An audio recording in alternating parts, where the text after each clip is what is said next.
Bismillahirrahmanirrahim. Assalamualaikum warahmatullahi wabarakatuh. Innal hamdalillah nahmaduhu wa nasta'inuhu wa nastaghfiruh wa na'udzu billahi min shururi anfusina wa min sayyiati a'malina. May yahdihillahu fala mudilla lahu wa may yudlil fala hadiya lahu. Wa asyhadu an la ilaha illallah wahdahu la syarika lahu wa asyhadu anna Muhammadan 'abduhu wa rasuluh. يا أيها الذين آمنوا اتقوا الله حق تقاته ولا تموتن إلا وأنتم مسلمون يا أيها الناس اتقوا ربكم الذي خلقكم من نفس واحدة وخلق منها زوجها وبث منهما رجالا كثيرا ونساء واتقوا الله الذي تساءلون به والأرحام إن الله كان عليكم رقيبا يا أيها الذين آمنوا اتقوا الله وقولوا قولا سديدا يصلح لكم أعمالكم ويغفر لكم ذنوبكم ومن يطع الله ورسوله فقد فاز فوزا عظيما أما بعد فإن أصدق الحديث كتاب الله وخير الهدي هدي محمد صلى الله عليه وعلى آله وصحبه وسلم وشر الأمور محدثاتها وكل بدعة ضلالة. Kita panjatkan puja dan puji syukur kehadirat Allah Tabaraka wa Ta'ala. Pada kesempatan pagi menjelang siang yang berbahagia kali ini, kita kembali diberi kekuatan, kesehatan, hidayah serta taufik dari Allah Jalla wa Ala, sehingga kita bisa kembali menghadiri pengajian rutin Senin pagi di Pondok Pesantren Tunas Ilmu di Desa Kedung Buluh, Purbalingga ini. Kita berharap semoga Allah Tabaraka wa Ta'ala berkenan untuk melimpahkan kepada kita semuanya ilmu yang bermanfaat, sehingga bisa kita amalkan sebagai bekal untuk menghadap kepada Allah Jalla wa Ala. Amin ya rabbal alamin.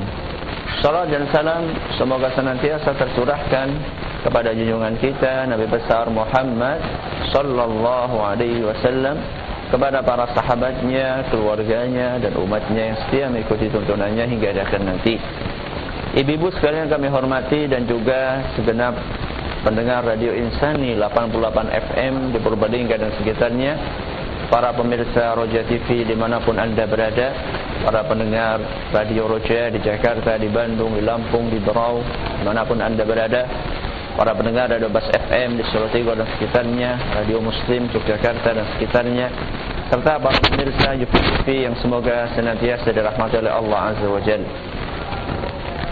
Pada kesempatan kali ini kita akan melanjutkan pembahasan tentang fikih pendidikan anak, silsilah nomor 43, masih seputar tema mengapa anak berbohong.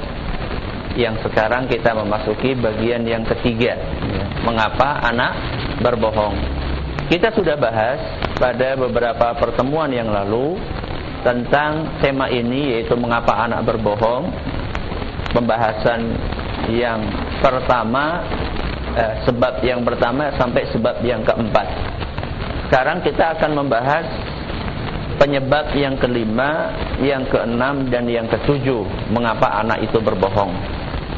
Yang kelima, kenapa anak berbohong adalah tujuannya untuk mendapatkan pengakuan orang, ya. Jadi kadang-kadang anak bohong itu sebabnya karena dia ingin mendapatkan pengakuan. Pengakuan itu bisa jadi pengakuan orang tuanya, atau pengakuan gurunya, atau pengakuan orang-orang yang dia ingin cari pengakuannya. Entah itu kakaknya, entah itu adiknya, entah itu saudaranya, entah itu temannya. Anak suka untuk mendapatkan perhatian. Anak itu suka mendapatkan perhatian, suka manakala dia dikagumi oleh orang lain. Sehingga terkadang anak-anak itu menceritakan hal-hal yang aneh-aneh, ya, yang fiktif, tidak ada kenyataannya, atau sesuatu yang sifatnya imajinatif, ya, sesuatu yang dia tidak pernah lakukan. Tujuannya adalah supaya dia mendapatkan pengakuan. Contohnya, anak bercerita, saya habis dari Jakarta, saya habis jalan-jalan ke Taman Mini.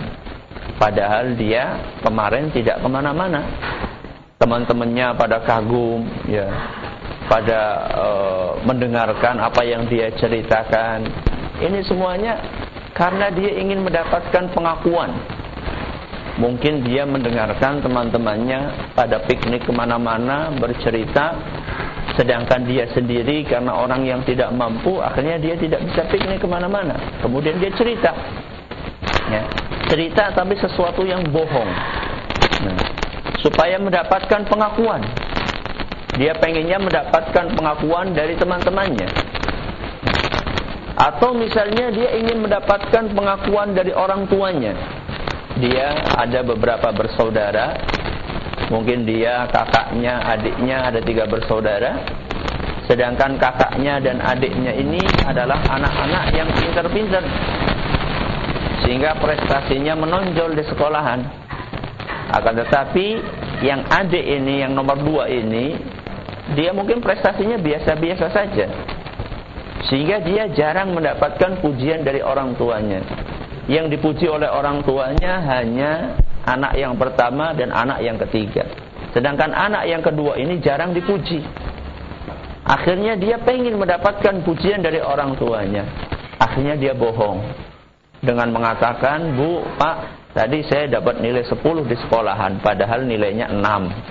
Ya, ngakunya nilainya berapa? 10. Kenapa? Karena dia ingin mendapatkan pengakuan dari orang tuanya. Ini adalah salah satu motif, ya, kenapa kok anak berbohong. Kalau misalnya kita mengetahui bahwa ternyata anak kita ini bohong karena motif ini, bagaimana cara mengatasinya? Bagaimana cara mengatasinya? Cara mengatasinya adalah dengan bersikap adil kepada anak-anak kita. Cara mengatasinya adalah dengan bersikap adil terhadap anak-anak kita. Rasulullah sallallahu alaihi wasallam pernah berpesan di dalam sebuah hadis yang diriwayatkan oleh Imam Bukhari. Kata Nabi sallallahu alaihi wasallam, "Fattaqullaha." Kata Nabi sallallahu alaihi wasallam, "Bertakwalah kalian kepada Allah. Takutlah kalian kepada Allah. Wa'dilu baina auladikum." Dan bersikap adillah kalian di antara anak-anak kalian. Bersikap adillah kalian di antara anak-anak kalian. Ini pesan dari Nabi sallallahu alaihi wasallam kepada para orang tua agar mereka bersikap adil terhadap anak-anak mereka. Bersikap adil di sini dalam segala hal, ya. Termasuk di dalam pemberian, ya.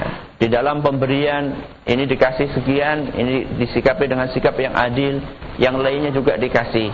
Anak pertama dikasih uang, anak yang kedua juga dikasih uang, anak yang ketiga juga dikasih uang. Di dalam pemberian harus disikapi dengan sikap yang adil. Termasuk juga di dalam sikap yang adil adalah di dalam memberikan pujian, ya. Anak yang pertama diberi pujian, anak yang kedua juga diberi pujian, anak yang ketiga juga diberi pujian.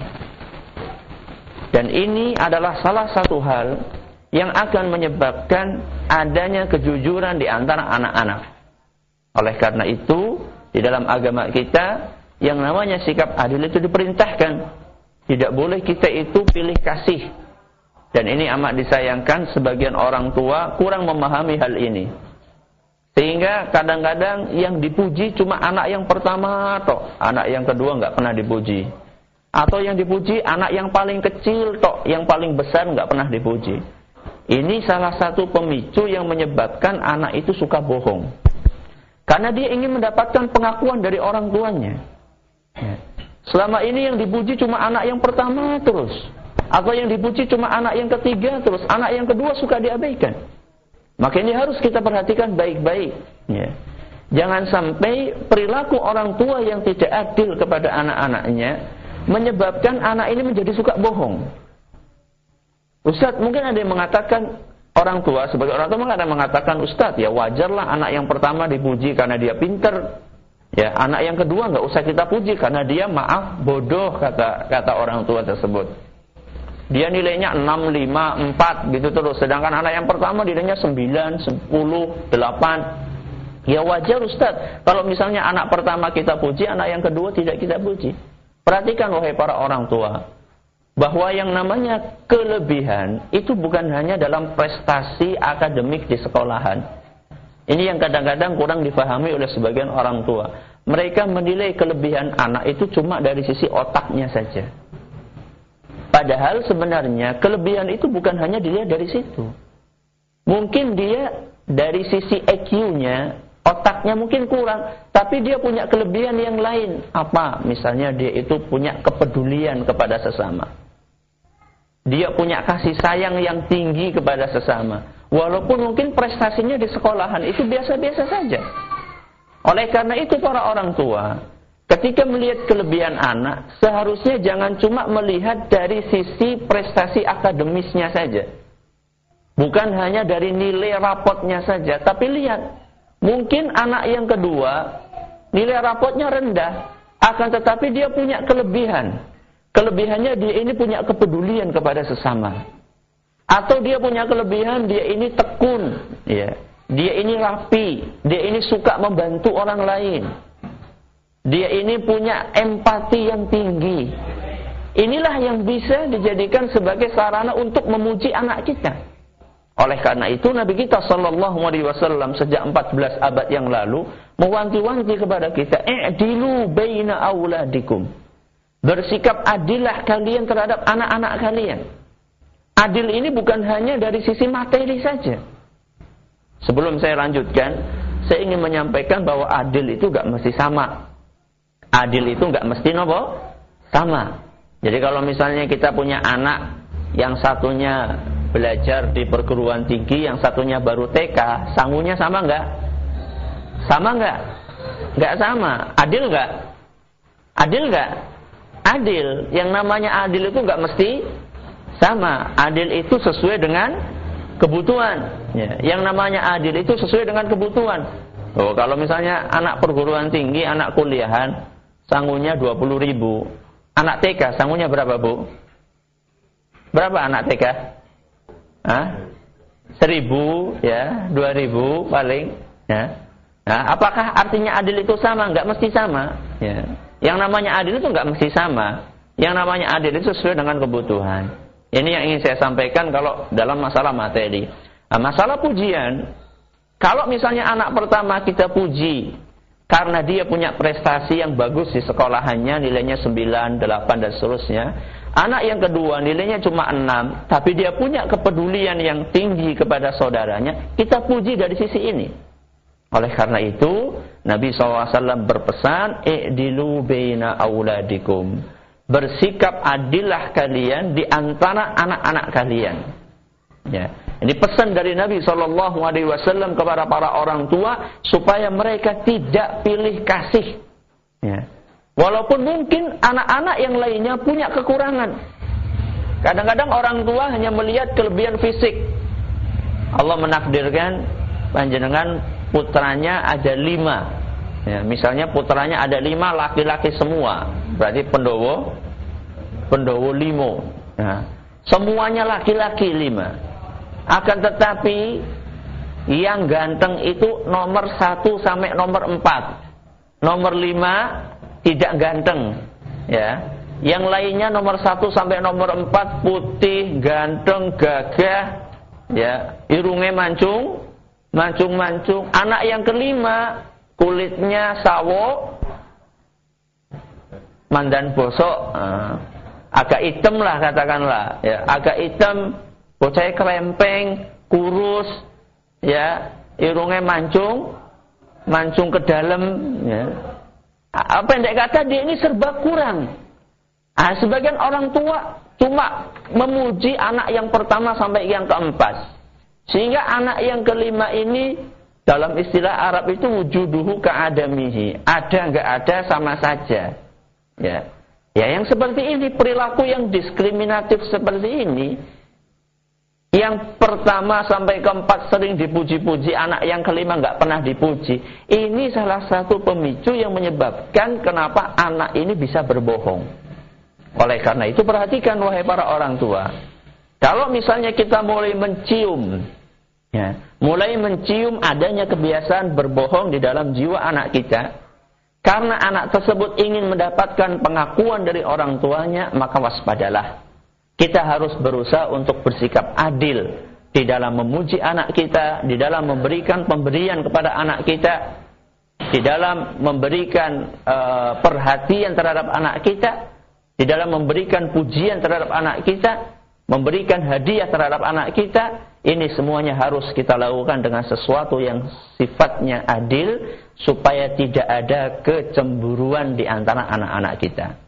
Ini adalah penyebab yang kelima, anak berbohong, yaitu untuk mendapatkan pengakuan orang lain. Kemudian, sebab yang keenam, yang menyebabkan anak biasanya bohong, adalah untuk meraih keinginan. Untuk meraih keinginan.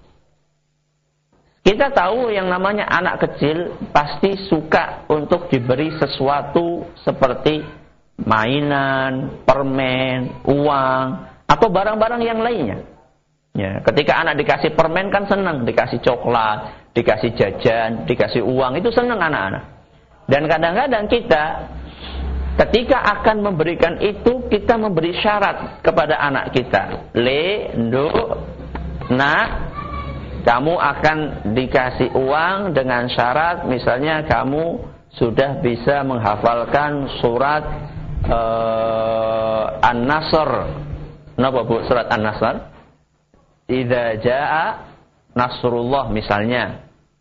Nanti kalau kamu sudah hafal surat An-Nasr, maka ibu kasih roti misalnya yang kamu suka. Atau misalnya kalau misalnya kamu nanti di sekolah dapat nilai ulangan 9, nanti ibu belikan apa misalnya yang dicintai, yang diinginkan oleh anak, dibelikan pulpen yang diinginkan oleh anak, misalnya pulpen yang mahal, misalnya agak mahal dikit gitu. Nah, kalau misalnya anak, tentu dia mengharapkan ingin mendapatkan itu semua, maka dia berusaha maksimal, ya, berusaha maksimal untuk memenuhi syarat yang diajukan oleh orang tua. Misalnya syaratnya harus dapat nilai 9. Ternyata si anak ini sudah berusaha maksimal, ternyata sampai di sekolah nilainya cuma 8,5. Berarti kurang berapa? Kurang 0,5. Akhirnya dia pengen dapat apa yang dijanjikan sama orang tuanya, tapi syaratnya nggak terpenuhi. Bagaimana caranya supaya dia dapat? Dia bohong. Dia apa? Bohong. 8,5 itu bijinya diganti menjadi berapa? 9. Ini adalah salah satu penyebab anak berbohong. Apa itu? Yaitu karena ingin meraih keinginan. Ya. Dia menghendaki untuk meraih keinginan yang dia inginkan. Terus bagaimana kita menanggulangi? Cara kita menanggulangi hal tersebut adalah kita harus memberikan motivasi kepada anak sesuai dengan kemampuannya.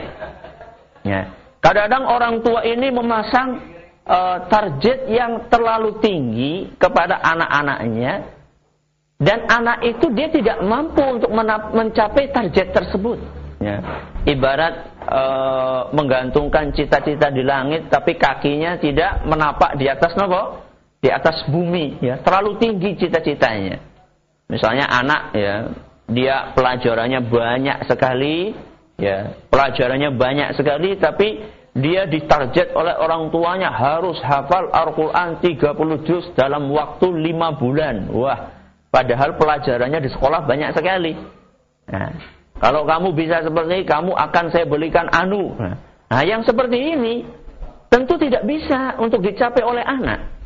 Karena keterbatasan kemampuan yang dia miliki, dan juga karena banyaknya materi pelajaran yang ada di sekolahannya. Nah, kalau orang tua ingin menyampaikan sebuah target, maka dia harus mengukur, ya, kemampuan anak. Seberapa kemampuan anak? Ya. Seberapa kemampuan anak untuk mencapai target yang diinginkan oleh orang tuanya. Kalau misalnya dia melihat kemampuan anak itu terbatas, maka saat itu dia berusaha untuk menurunkan targetnya, jangan terlalu tinggi. Ya, kalau misalnya kita melihat kemampuannya terbatas, ya jangan 30 juz lah, minimal juz 30. Jadi kalau belum bisa 30 juz, paling tidak kita targetkan anak ini bisa hafal juz 30. Ibu-ibu di sini hafal juz 30 napa mboten? Hafal napa mboten, Bu? Atau sudah 30 juz? Hah? Orang tuanya aja nggak hafal juz 30 kok nyuruh anaknya menghafalkan 30 juz, ini gimana? Maka kita harus melihat kemampuan anak kita. Kita harus melihat kemampuan anak kita. Kita juga harus melihat kesibukan anak kita. Apakah dia mampu atau tidak untuk mencapai target yang diinginkan oleh orang tuanya. Oleh karena itu, maka kita harus memperhatikan hal yang kedua ini. Ketika kita melihat anak kita ingin mencapai sesuatu tapi dia tidak mampu, kemudian dia mengalihkan dengan cara berbohong, maka kita harus menyesuaikan target yang kita berikan kepada anak kita supaya anak kita bisa mencapai sehingga kita bisa memberikan apa yang diinginkan oleh anak kita. Ini penyebab yang keenam. Yang ketujuh atau yang terakhir, di antara penyebab anak berbohong adalah untuk membela diri. Ya, untuk membela diri. Ini seringkali anak membela diri dengan cara berbohong.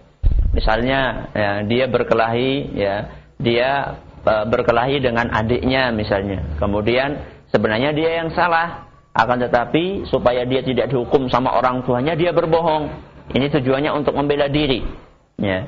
Misalnya sebenarnya adiknya dia yang salah, misalnya kakaknya yang salah. Adiknya nggak salah. Tapi supaya dia nggak dihukum sama orang tuanya, dia membela diri, dia bohong. Enggak, itu adik yang salah. Nah, kalau misalnya kita melihat ada seperti ini, bagaimana caranya untuk mengatasinya? Caranya adalah dengan mengajarkan kepada anak untuk menjauhi perbuatan zalim. Ya. Terus terang, yang namanya seperti itu jelas perbuatan zalim. Orang tidak salah kok dikatakan salah. Ya. Itulah perbuatan zalim. Maka anak perlu dinasihati bahwa perbuatan zalim ini berbahaya. Nanti kita akan dituntut di hadapan Allah Subhanahu wa Ta'ala. Makanya dalam sebuah hadis yang sahih, Nabi SAW menjelaskan, "Az-zulmu zulumatun yaumal qiyamah."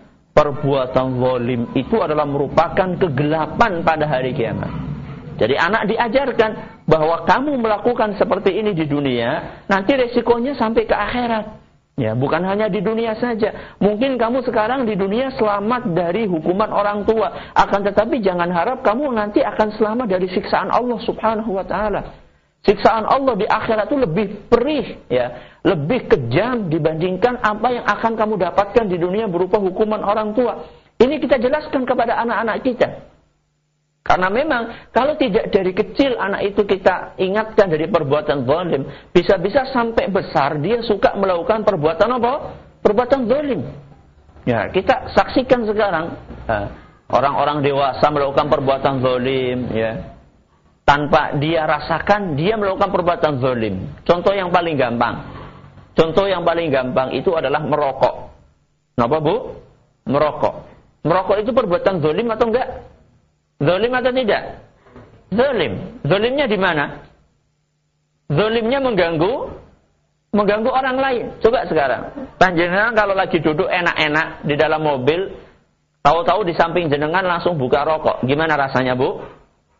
Gimana rasanya? Sumpek. Ya, saya pernah itu ketika naik kereta beberapa tahun yang lalu, saat kereta belum dilarang untuk merokok di dalamnya. Saya satu perjalanan dari Purwokerto mau ke Jember. Saya duduk di kursi yang 4 berhadap-hadapan. Ya.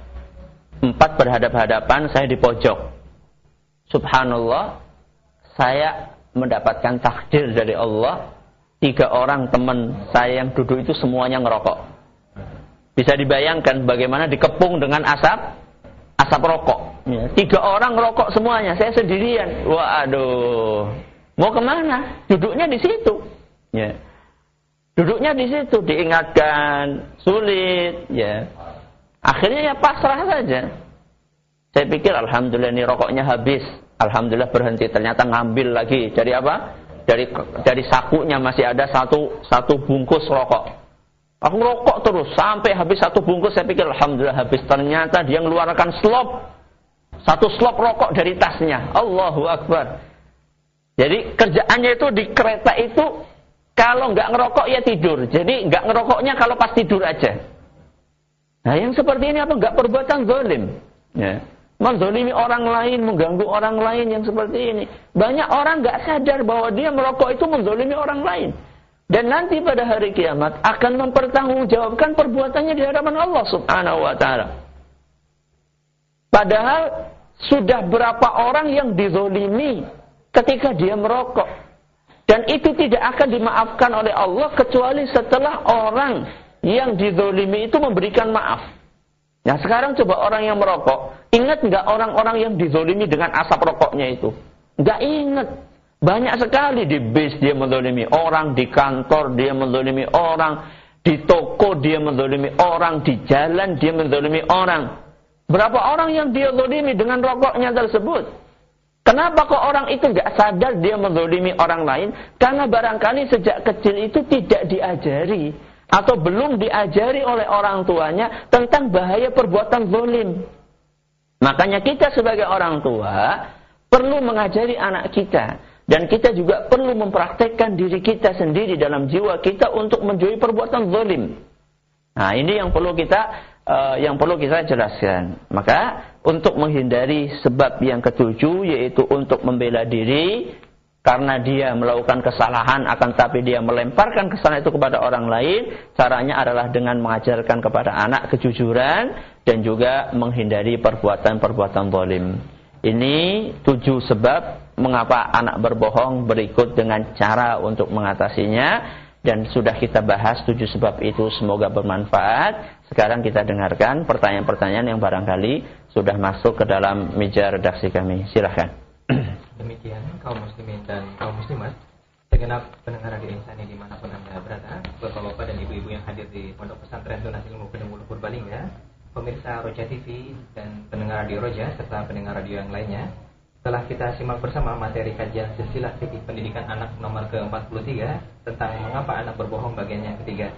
Selanjutnya kita akan memasuki sesi tanya jawab dan akan kami bacakan pertanyaan yang telah masuk ke redaksi Radio Insani. Pertanyaan pertama datang dari saudari Rini yang ada di Purbalingga. Beliau bertanya, Bismillah, Assalamualaikum Ustaz.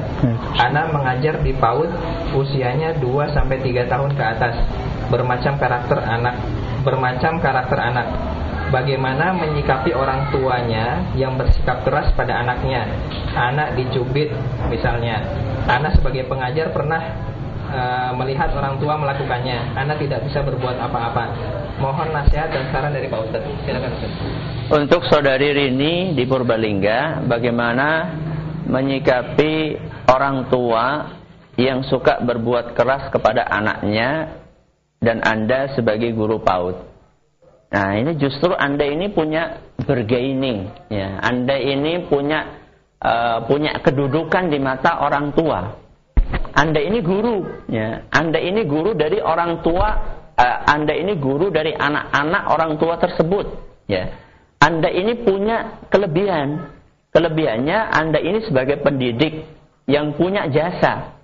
Oleh karena itu Anda harus memanfaatkan kedudukan Anda ini dengan cara menyampaikan kepada anak tersebut atau kepada orang tuanya, ya, tentang hal-hal yang tidak layak dilakukan oleh orang tua, ya.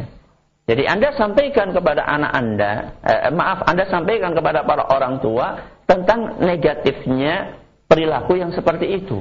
Walaupun sebenarnya kita tidak mengatakan nggak boleh hukuman fisik sama sekali, boleh kalau misalnya sesuai dengan aturan.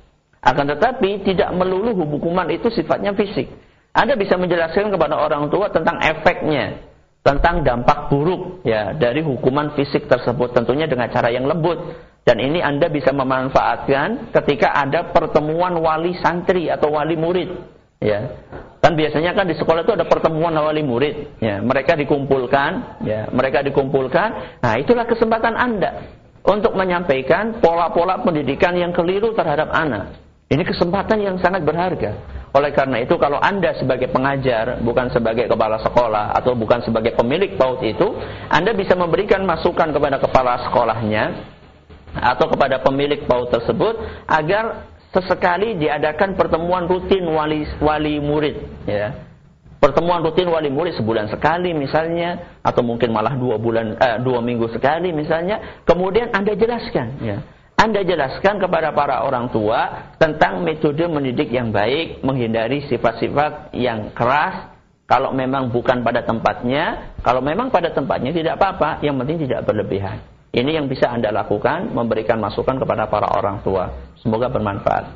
Baik, demikian Saudari Rini yang ada di Purbalingga, jawaban yang telah diberikan oleh Ustaz. Pertanyaan selanjutnya datang dari Ummu Abdillah yang ada di Banjarnegara. Beliau bertanya, Assalamualaikum Ustaz. Waalaikumsalam. Untuk anak usia 3 tahun, apakah sudah mengerti hukuman? Bagaimana jika anak berbuat kesalahan? Silakan Ustaz. Untuk Ummu Abdillah yang ada di Banjarnegara, apakah anak usia 3 tahun sudah mengetahui hukuman? Sudah. Anak usia 3 tahun sudah mulai mengetahui hukuman. Anda memasang muka yang seram saja, itu anak sudah paham. Misalnya Anda nggak senyum. Ya. Anda nggak senyum, Anda cemberut sama anak Anda usia 3 tahun sudah paham. Jangan anak usia 3 tahun, anak usia 2 tahun itu sudah paham. Ya, ketika Anda memasang muka serius, ya tidak senyum, itu anak sudah tahu. Akan tetapi begini, yang namanya hukuman kan nggak sesuatu yang sifatnya fisik terus. Ya. Jadi ketika Anda memasang muka tidak senyum kepada anak Anda, itu juga merupakan hukuman. Jadi yang perlu kita luruskan adalah anggapan bahwa hukuman itu selalu harus sesuatu yang sifatnya fisik, pukulan, cubitan, jeweran dan seterusnya. Enggak mesti seperti itu. Ya. Ketika Anda mengurangi jatah jajan dia, ketika Anda mengurangi jatah senyum Anda kepada dia, ketika Anda mengurangi jatah misalnya jatah waktu main Anda, waktu main dia, ya. Itu semuanya adalah merupakan hukuman. Dan anak memang perlu suatu saat kita kasih hukuman, akan tapi tidak selalu hukuman. Ya. Makanya ada hadiah, ada hukuman. Ini yang harus sifatnya proporsional, ya, sifatnya proporsional, nggak melulu hukuman, nggak melulu hadiah. Tapi kalau bisa yang dominan adalah hadiahnya, maksudnya pujiannya yang lebih dominan. Ya. Kadang-kadang kita menggunakan hukuman. Ya. Yang ini proporsional, ini sikap yang paling baik. Intinya anak umur 3 tahun sudah bisa menangkap hukuman dari orang tuanya, akan tetapi hukuman itu tidak mesti sesuatu yang sifatnya fisik. Wallahu a'lam. Baik, demikian Ummu Abdillah yang ada di Banjarnegara.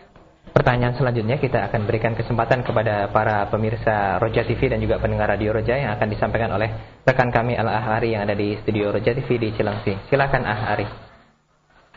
Baik, barakallahu fikum wa jazakallahu khairan. Terima kasih kepada Al-Ah Abdurrahman yang telah memberikan kesempatan. Jazakallahu khairan, terima kasih.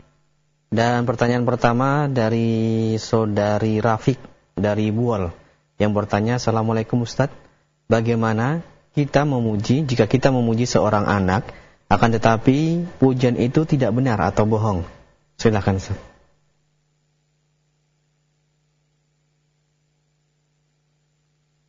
Bagaimana kita memuji anak akan tapi pujian itu tidak benar atau bohong?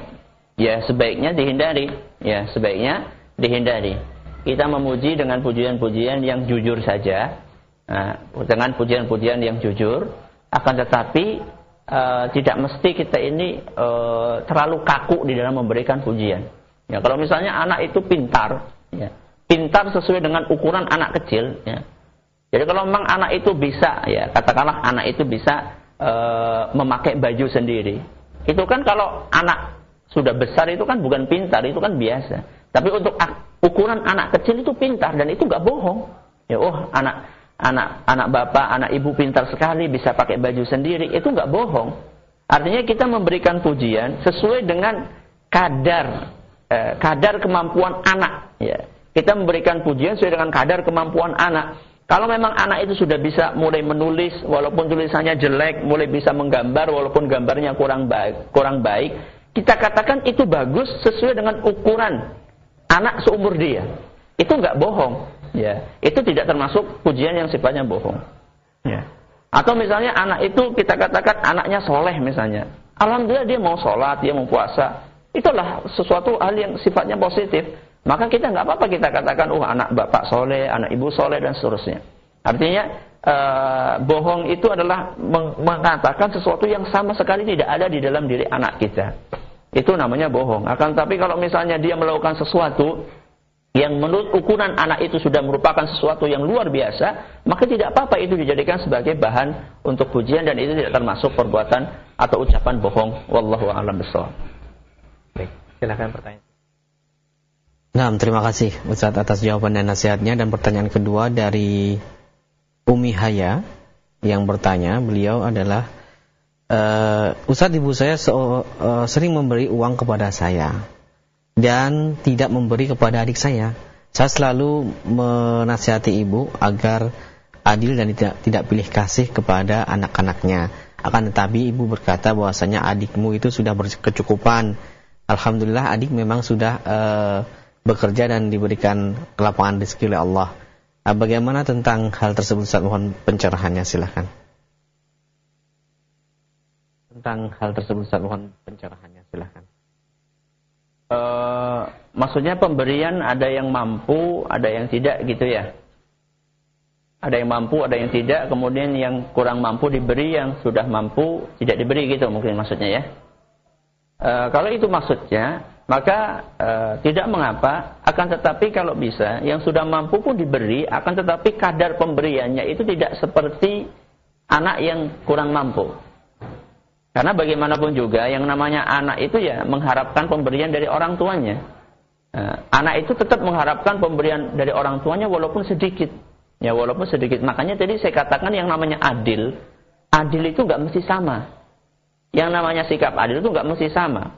Kadang-kadang ada anak yang sudah mampu sama anak yang kurang mampu. Anak yang sudah mampu kalau kita berikan banyak seperti anak yang kurang mampu, ya itu tidak adil nanti jadinya. Karena anak yang kurang mampu ini membutuhkan lebih banyak dibandingkan anak yang sudah mampu. Jadi tetap Anda sampaikan kepada orang tua supaya yang sudah mampu ini diberi, tetap diberi. Akan tetapi tidak sebesar pemberiannya kepada anak yang anak yang tidak mampu. Wallahu a'lam. Ya. Baik kaum muslimin dan kaum muslimat, demikian telah kita simak pertanyaan dari pendengar dan juga pemirsa Roja TV. Pertanyaan selanjutnya akan kami berikan kesempatan kepada pendengar Radio Bas FM yang ada di Solo Tigo. Silakan Mas Hari. Baik, terima kasih atas waktu yang diberikan kepada kami. Kita akan bacakan beberapa SMS yang masuk, diantaranya dari Bapak Rahmat di Amahrawa. Ustadz mohon nasihatnya ketika anak jadi ketergantungan ketika melakukan sesuatu harus ada iming-imingnya. Contohnya, ketika mau melakukan sesuatu, dia sekarang ini bertanya, nanti dikasih apa ayah? Nanti dikasih apa bunda? Nah, seperti itu. Mohon nasihatnya Ustaz. Tafadhol Ustaz. Bisa disimak. Gimana? Mohon maaf Mas Hari, tolong diulang lagi pertanyaannya, agak diangkat suaranya. Ya, baik. Dari Pak Rahmat di Ambarawa, mohon nasihatnya ketika anak jadi ketergantungan ketika melakukan sesuatu harus ada iming-imingnya. Contohnya ketika mau melakukan sesuatu dia bertanya, nanti mau dikasih apa? Tafadhol Ustaz. Ya. Anak tergantung dengan iming-iming. Ini adalah salah satu contoh kekurang suksesan di dalam menggunakan media hadiah sebagai motivasi. Jadi begini, yang namanya hadiah itu perlu.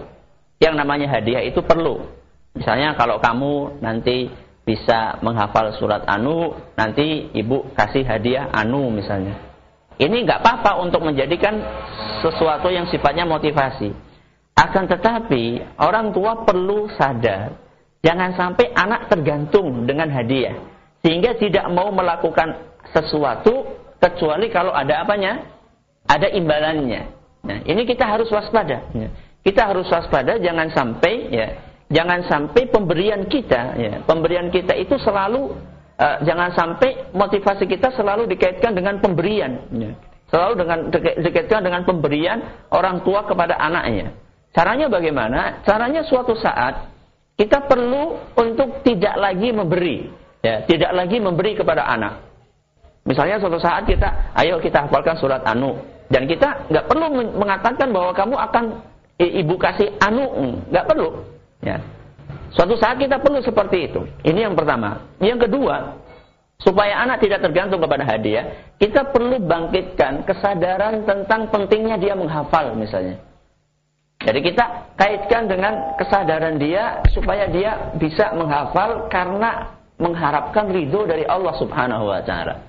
Atau lebih bahasa enaknya itu kita kaitkan dengan pahala. Kalau kamu menghafal, kamu akan mendapatkan pahala dari Allah Subhanahu wa taala. Kalau kamu menghafal, kamu akan dapat surga. Surga itu lebih istimewa daripada coklat yang kamu rasakan di dunia, daripada minuman yang kamu rasakan di dunia. Itu enggak ada apa-apanya dibandingkan mobil-mobilan yang kamu miliki di dunia. Nah, anak itu perlu ya, sesekali ketika dikasih motivasi itu kita ingatkan dia, kita kaitkan dia dengan masalah pahala di akhirat. Nah, dengan seperti ini maka dengan izin Allah Subhanahu wa taala anak tidak tergantung kepada hadiah. Karena kalau kita senantiasa menggantungkan anak kepada dia, bisa repot nanti orang tua. Nah, tamat SD anak minta dibelikan sepeda. Nanti tamat SMP anak minta dibelikan apa? Motor. Tamat SMA anak minta dibelikan mobil. Nah, tamat perguruan tinggi anak minta diberikan apa? Pesawat nanti. 2 sampai 3 kali. Bisa bahaya nanti kalau seperti itu. Oleh karena itu, maka kita harus memperhatikan hal tersebut. Jangan membuat anak ketergantungan kepada hadiah. Caranya yang pertama adalah sesekali anak tidak dikaitkan dengan hadiah ketika melakukan sesuatu. Ini yang pertama. Yang kedua, anak sering-sering diingatkan tentang pahala yang sifatnya ukhrawi, pahala di sisi Allah Subhanahu wa taala, tentang surga, tentang ikhlasan. Dengan seperti itu semoga anak kita bisa terlepas dari ketergantungan kepada yang namanya imbalan. Wallahu a'lam bishawab. Silakan pertanyaan. Kalau ada isu misalnya silakan pertanyaan yang kedua dari Radio Bas FM. Dari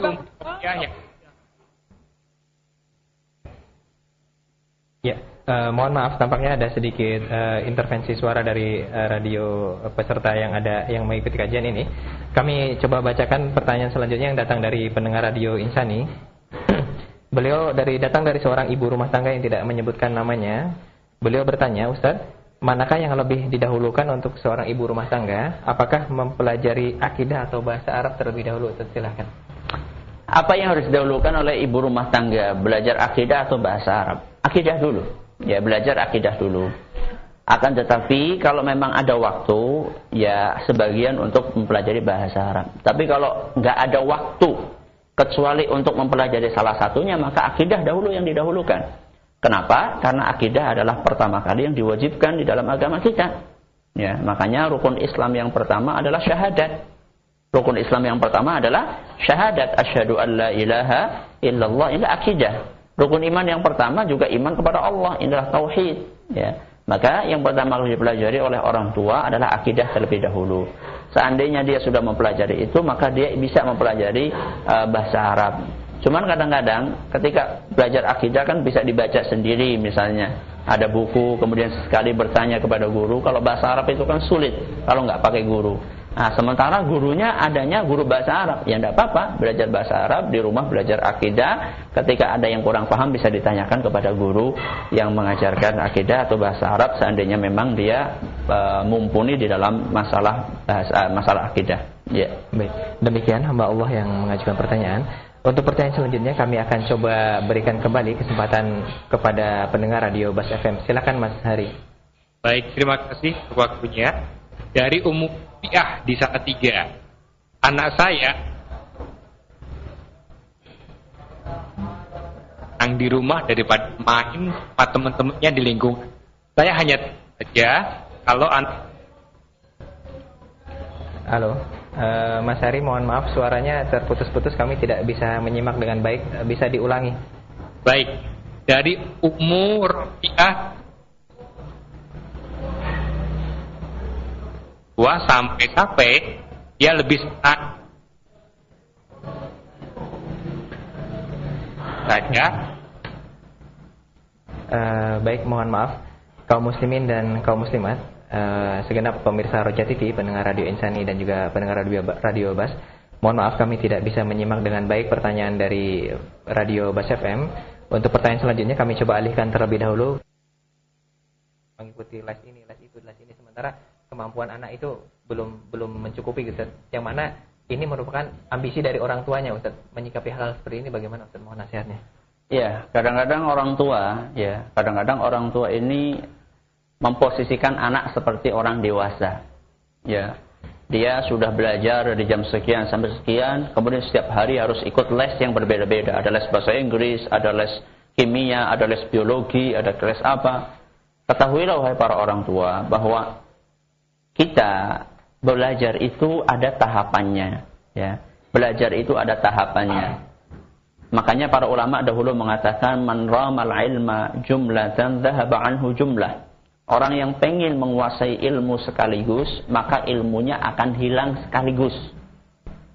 Barang siapa yang ingin menguasai ilmu sekaligus, maka ilmunya akan hilang sekaligus. Maksudnya hilang juga cepat gitu loh. Oleh karena itu, kita berusaha, ya, kita berusaha untuk mengetahui namanya bertahap di dalam belajar. Kemudian kita juga harus mengetahui anak itu kemampuannya itu terbatas, ya. Nah, mana yang paling penting dulu yang harus kita dahulukan? Ya, yang paling penting dulu tentunya adalah ilmu agama, ya. Belajar membaca Al-Qur'an, belajar akidah yang benar, baca salat yang benar. Itu harus kita prioritaskan. Ketika itu sudah lewat, kita bisa yang lain-lainnya. Yang lainnya pun kita harus bertahap mana yang paling penting, ya. Maka di dalam agama kita ada sesuatu yang namanya prioritas, ya. Ada sesuatu yang namanya prioritas. Skala prioritas mana yang paling penting? Itulah yang kita dahulukan. Yang paling penting itulah yang kita dahulukan. Dengan seperti itu maka insya Allah kita bisa proporsional di dalam mendidik anak kita dan tidak terlalu membebani anak kita. Khawatir nanti anaknya malah stres, ya. Khawatir nanti anaknya malah stres. Wallahu a'lam bishawab. Nah, baik Ustaz, mungkin bisa diberikan kesimpulan untuk kajian pada kesempatan hari ini. Kesimpulannya dari pengajian kita bahwa anak itu berbohong ada sebab-sebabnya dan ini sudah kita bahas pada beberapa pertemuan yang lalu. Di antaranya yang hari ini kita bahas adalah sebab yang kelima, yang keenam dan yang ketujuh. Yang kelima, anak